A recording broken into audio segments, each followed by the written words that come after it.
네, 6.4 지방선거를 향한 정치권의 행보가 빨라지고 있습니다. 새누리당에서는 김황식 전 총리, 원희룡 전 의원이 조금 전 2시에 공식 출마 선언을 했습니다. 민주당과 새정치연합도 통합신당의 명칭을 새정치민주연합으로 확정하고 이 시각 현재 발기인 대회를 열고 있습니다. 네, 스튜디오에 정치평론가 황태순 씨, 또 용인대 최창렬 교수 나오셨습니다. 지방선거 앞둔 정치권 움직임 여쭤보겠습니다. 예, 어서 오십시오. 네, 안녕하세요. 예, 지금은 이제 새정치민주연합이 지금 창당 발기인대 이제 하고 있고요. 네. 조금 전에 그에 앞서서 2시에 김황식 전 총리가 새누리당사에서 공식적으로 서울시장 출마 선언을 했어요. 네. 내용을 좀 들어보셨습니까? 뭐 예. 화합을 많이 강조하는 것 같아요. 뭐 세 가지를 얘기했죠. 네. 화합의 시장이 되겠다. 네. 또 문제 해결의 시장이 되겠다. 세 번째는 미래 개척의 시장이 되겠다. 뭐 세 가지.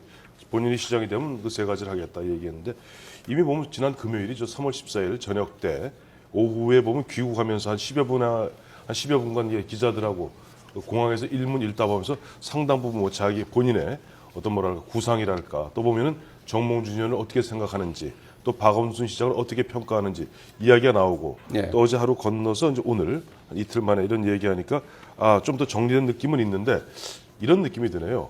막상 보면 그저께 공항에서 이야기했 즉흥적으로 했던 것에 비해서 오늘 너무 정리된 말씀을 하다 보니까 좀 딱딱한 느낌이 들었다. 네. 뭐 그런 느낌이 듭니다. 네. 최 교수님은 어떻게 지금 일단 뭐 당내 경선과 이제 본선에서 또 이제 큰 산을 이제 두 번 넘어야 되는 그런 상황 아니겠습니까? 뭐 두산 다 뭐 만만치 않아 보이는데요. 김황식 전 총리의 경쟁력은 어떻게 보시는지요? 뭐 지금 아까도 보니까 본인이 자신의 소개를 하더라고요. 네. 대법관도 했고 감사원장도 지냈고 국무총리도 역임했다. 서울시장이 자신의 시대적 사명이라고 생각한다라고 얘기하면서 자신의 그런 화려한 그 경력을 스스로 소개하는 걸 제가 봤는데 네. 뭐 경쟁력이 있고 굉장히 이른바 언론에서 얘기하는 거물이죠. 국무총리하고 감사원장 했으니까.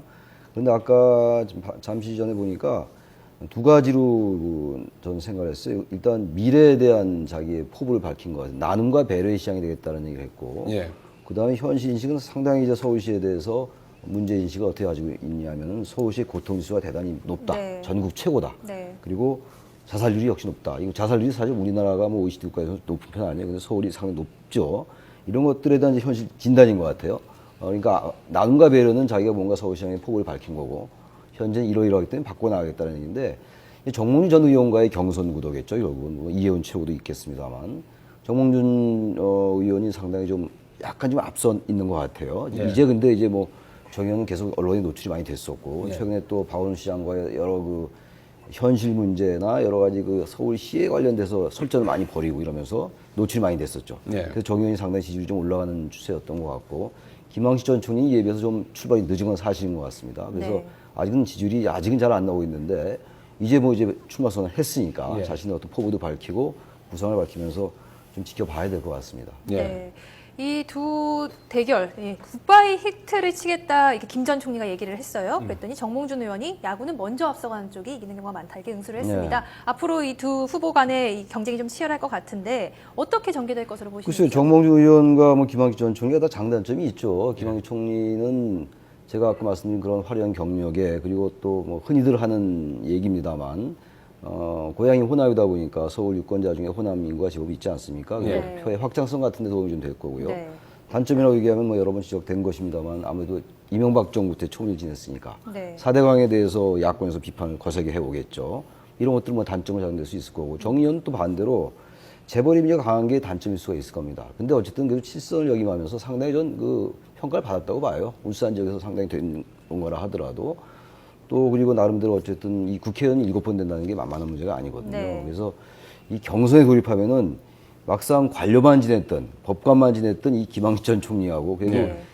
역전의 용사인 정몽준 의원이 어떠한 것이 더 우세할 것인지 네. 권투한 레슬링하고 싸우겠나 이노끼하고 저기 알리하고 싸운 데 있어요 옛날에 네. 그런 관점상 보면 재미있을 것 같습니다. 네. 예, 예. 어쨌든 빅매치인데요. 이 네. 정몽준 의원이 대중적인 지지도에서는 조금 더 앞서는 것이 아니야, 이런 평가도 있어요. 네. 근데 평가는 어떻게 이제 보십니까? 통상 그 여론조사 전문가들이 얘기할 때 지금까지는 지지율이라기보다는 인지도가 맞을 겁니다. 네. 인지도가 맞을 것인 게 앞서 우리 최 교수님 말씀하셨습니다만 정몽준 의원 같은 경우는 칠선 의원이기도 합니다만 2002년은 유력한 대선 주자였어요. 네. 한때는 보면 당시 1위를 달리고 있던 이회창 후보를 갖다 거의 압박할 정도로 거의 추월할 정도까지 지지율을 보였던 분이고 또 보면은 뭐 FIFA 해갖고 뭐 FIFA 부회장도 하고 뭐 뭐랄까 이번에 보니까 김황식 총리가 얘기 잘했더군요. 아 정몽준 의원에 대해서 얘기 좀 해오십시오 하니까 김황식 전 총리 그저께 공항에서 아이 뭐 매력적인 분이고 꼭 부럽지는 않습니다만 돈도 많으시고 그런데 뭐 세상에 보면 뭐 정몽준 의원 뭐 재벌 이건 뭐 세상에 다 아는 이야기고 그러니까 인줄이 굉장히 높지요.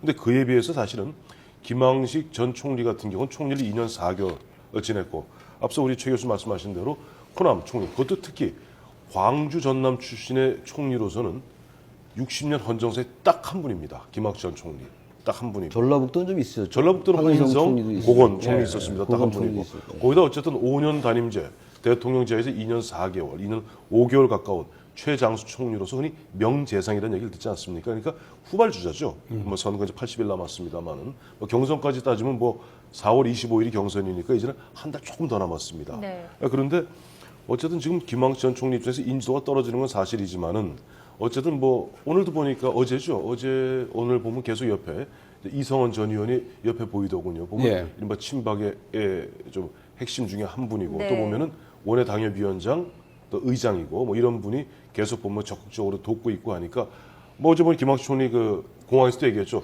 한 달 정도 말미를 주시면 한번 뭔가 보여드리겠습니다 얘기했는데 예. 하여튼 무엇보다도 김황식, 정몽준, 이해운 이 3자가 치열한 접전 빅매치를 벌이는 가운데 스포트라이트에서 한 발짝 비껴나면서 좀 초조해지는 것은 지금 박원순 현 시장이다. 그렇게 말씀드릴 수 있겠습니다. 예. 네. 서울시 새누리당 경선은 4월 25일인가요? 아직 네. 4월 25일 한 달 넘게 시간은 한 남아 달 있죠. 남았죠. 시간 많이 남은 편입니다. 지금 예. 그동안 변수도 많을 거고 예.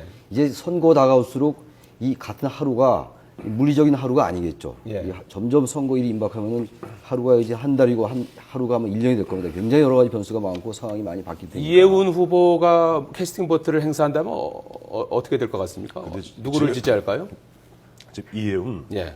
이해운 전 최고 같은 경우 이야기가 벌써 이 여의도 주변에서는 정몽준, 이해운 미략설이 나오고 있어요. 예. 왜 왜냐하니까- 나온 겁니까? 왜 나오냐니까 예. 마침 지난 연말에 이해운 전 최고가 그동안 살고 있던 저 강남 쪽에서 집을 갖다가 사당동 쪽으로 옮겼습니다. 예. 네. 근데 사당동 지역이 마침 정몽준 의원의 지역구예요. 그러니까 정몽준 의원이 어쨌든 경선을 통과하는 순간 그래서 서울시장 후보로 등록하는 순간 국회의원 배지를 떼야 되거든요. 예. 그러면 7월 30일 그 지역은 보궐선거 지역이 됩니다. 예. 그러니까 이해운 최고가 나름대로 갖고 있는 캐스팅 보트권을 갖고 정몽준 의원하고 이른바 뭐 결합이라고나 할까요? 예. 연대라고나 할까요? 그런 것을 하는 것이 아닌가 하는 이야기들이 여의도 주변에 파다하게 나돌고 있습니다. 그렇게 될 경우에 영향력은 좀 있을까요? 있죠. 왜냐하니까 예. 지금 이성원 전 의원을 비롯해서 친박수 그러니까 서울 지역이 48개 지역입니다만 예. 그중에 한 36개가 보면 이른바 친박으로 분류되는 의원 및 당협위원장들이에요. 근데 그중에서 상당수 갈 것 같습니다만은 그래도 저 이해운 전 최고 같은 경우는 2012년 총선 당시에 종합 상황실장을 하고 또 보면은 본인이 물론 그 전에 강남에서 의원도 했습니다만은 공천을 못 받았죠 그때는 종합 상황실장하면서 나름대로 원조 친박 그리고 지난번 최고위원 경선 때도 2등하지 않았습니까? 나름대로 역량이 있기 때문에 충분히 캐스팅 보트를 행사할 수 있을 정도의 힘은 갖고 있다고 봅니다. 예. 지금 그 새누리당의 이제 경선전이 이렇게 이제 빅매치로 막이 오르면서 일종의 이제 컨벤션 효과를 이제 톡톡히 볼 것으로 그 예상이 되고 있지 않습니까? 여기에 대해서 이제 박원순 시장도 상당히 내부적으로 이제 대응책 마련에 이제 부심하려고 생각이 되는데 박 시장은 이제 이 국면에서 이제 어떻게 대응하는 것이 적절하다고 지금 이제 보십니까? 말씀하신 바와 같이 이제 컨벤션 효과를 이미 보고 있죠. 새누리당은 지금 정몽준 의원하고 이 김황식 전 총리 보도가 계속 빅매치라는 용어로 계속 보도가 되고 있고 예. 네. 그러다 보니까 아무래도 민주당 이제 이름이 이제 바뀌었죠. 새정치 민주연합으로 바뀌었습니다만 새정치 민주연합의 후보로 뭐 사실상 확정된 거나 다름없잖아요. 지금 그러다 예. 보니까 별로 이쪽에 관심도가 좀 떨어지는 것 같아요. 이쪽 야당에 대한 관심도 네. 이미 정해졌으니까 선수가 이쪽은 일단 선수가 안 정해졌기 때문에 이 경합 과정 자체가 이제 관심거리가 되니까 바로 그게 이제 이른바 컨벤션 효과, 흥행 효과를 톡톡히 보고 있는 거죠. 네. 박 시장은 뭔가 좀 정체되어 있는 듯한 분위기 분명히 맞는 것 같아요. 네. 그리고 박 시장이 상당히 뭐 현역 프리미엄이 있고 또 과거 민주당의 지지도가 좀 썩 나오지 않을 때 뭔가 민주당과 박원순이 잘 등식화되지 않는 그 박원순 시장한테 유리한 거였죠. 그리고 또 이제 새정치연합이 후보를 낼 것 같은 상황 속에서 정리가 되니까 그 부분은 좋은데 네. 상대적으로 뭔가 자꾸만 이게 수세에 수성하는 쪽의 입장이니까 지지도를 바짝 추격당하거나 뭐 이런 상황이에요. 그래서 뭔가 좀 서울시정에 대해서도 미래에 대한 청사진을 본격 제시할 필요가 있을 것 같고요. 아까 김학의 전 총리가 벌써 이렇게 공격하고 나오는 거거든요. 고통지수가 높다, 뭐 자살률이 높다 이렇게 얘기하는 거 이런 것들에 대해서 보다 적극적으로 방어도 하고 자기의 그 지적도 좀 알리고 이런 전략을 써야 될 것 같아요. 네. 네.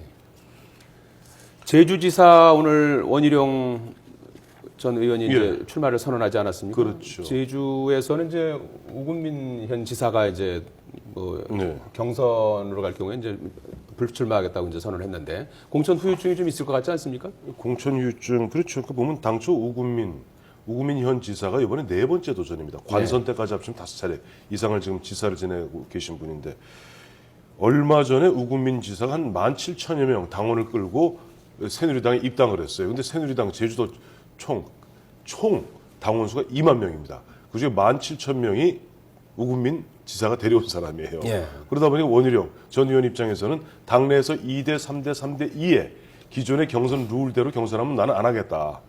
그거 확정하는 순간 난 30분 내로 불출마 선언하겠다. 이제 당 지도부를 압박했고 당 지도부에서는 결국 보면은 이른바 제주도를 갖다 취약지구로 인정한 가운데 100% 여론조사로 후보를 선출하겠다. 네. 이제 그러니까 우금민 지사가 나는 그거는 못하겠다는 거죠. 네. 그래서 경선에 일단 불참했습니다. 네. 그러니까 어제까지 후보 등록이 마감이니까요. 그래서 일단 보면 관심사가 그러면 우금민 현 지사가 무소속으로 출마를 강행할 것인가. 네. 근데 지금 원희룡 전 의원 사실상 원희룡 전 의원들이 결정이 됐거든요. 그런데 원희룡 전 의원이 계속 지금 내거는 캐치프레이즈는 뭐냐니까 제주에서의 세대 교체입니다. 이렇게 상징적으로 이렇게 이야기하죠. 원희룡 전 의원은 본인이 사법고시를 붙어서 제주 도지사로부터 표창장을 받았는데 네. 그때 지사가 물론 관선이었습니다만은 네. 우금민 지사였다. 네. 그러니까 이제는 20년 이상 이른바 신구범, 우금민, 김태환 이 세 분이 하던 부분에서 이제 뛰어넘어서 세대 교체 필요한 것 아니냐 하는 저 원희룡 전 의원의 주장과 아니다. 그래도 우금민 지사가 지난 민선으로만 3선을 해오면서 잘하지 않았느냐. 그러니까 한번 마지막까지 기회를 한번 더 줘야 된다 하는 그런 의견이 좀 충돌하고 있어요. 그래서 제주도에서 여론조사를 했을 경우 과연 어떻게 결과가 나올지 저도 사실은 귀추가 주목됩니다. 네. 원희룡 의원의 경우는 인지도가 상당히 높은 편이죠. 소장 개혁파로 상당히 알려졌었고 네. 새누리당 한나라당 시절부터요. 그러한 것 때문에 100% 여론조사 선호할 수밖에 없죠. 게다가 지금 뭐 당장 우금민 지사가 17,000명 입당을 시켰으니까 뭐 제가 원희룡 의원이라도 그거 임하면 뭐 거의 질 게 확실한데 네. 뭐 그런 부분 이해가 가나 원론적인 얘기입니다만 지금 우리 황 의원님 말씀하신 것처럼 이 지금 새누리당의 경선 유치 2대 3대 3대 2거든요. 당심 5, 민심 5의 비율이란 말이죠. 예. 이 부분을 사실은 변할 만한 특별한 명분이 약해요, 사실은. 원희룡 의원의 얘기는 이거 뭐 나 출마하라고 해놓고 중리차 출론 아닙니까, 이른바. 예. 해놓고 이런 사지로 몰아넣으면 나를 이거 어떻게 하란 말이냐, 이런 거란 말이죠. 그래서 강하게 압박한 거 아니겠어요? 2대 3대 3대 2에 기존 경선 룰을 적용하면 나 안 하겠다, 이렇게 얘기하니까 우금민 지사도 반대예요. 아니, 전혀 다른 관점이죠. 네. 이거 자기가 12,000명 입당을 시켰으니까 이 기존의 당원 당규대 룰을 따르면 거의 승산이 있는데 이 100% 여론조사로 가면 이게 워낙 원희룡 전 의원이 중앙에서 상당히 인지도가 높은 정치인이었기 때문에 불리할 수밖에 없겠죠. 이러다 보니까 이제 불출마 선언했는데 일단 선거공학적으로 볼 때는 만약에 우금민 지사가 무소속 출마를 강행하게 되면요. 표는 갈리게 되겠죠. 그렇죠. 예. 그렇다면 상당히 이 선거 구도 자체가 변하는 것이고 네. 또 제주도민들 입장에서부터 유권자들 입장에서부터 원희룡 의원이 물론 제주 출신이긴 합니다만 네.